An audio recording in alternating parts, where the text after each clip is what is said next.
Kla jy te veel? Kom ons wees eerlik.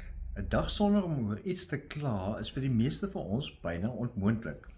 Van die verkeer wat opgedam staan en jou langer laat neem om by jou bestemming uit te kom, tot koue koffie.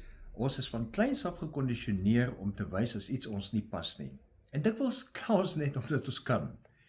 Die vraag is nie of iets verkeerd gegaan het, of nie volgens jou smaak is nie, maar waarheen ons aandag draai wanneer dit gebeur.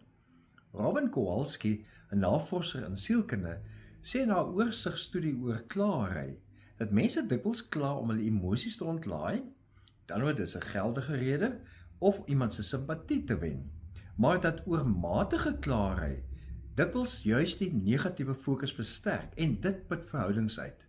Met ander woorde, hoe meer ons kla, hoe meer leer ons onsself om eerder die tekort raak te sien as wat ons enigstens oorvloed of dankbaarheid raak sien.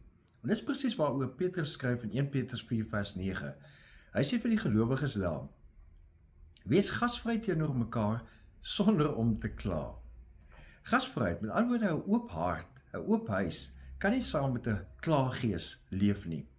En God roep ons nie om nooit ontevrede te wees nie, maar juis om ontevredenheid nie ons lewenshouding te maak teenoor ander mense en so verhoudings te vergiftig nie. So elke keer as ons kla, verruil vir 'n daad van goedheid, verander ons eintlik die atmosfeer om ons verander die wêreld rondom ons. So vandag as jy voel die klagte kom in jou op, vra jouself, wat is die een positiewe ding wat ek hier kan doen, in plaas daarvan om daaroor te kla.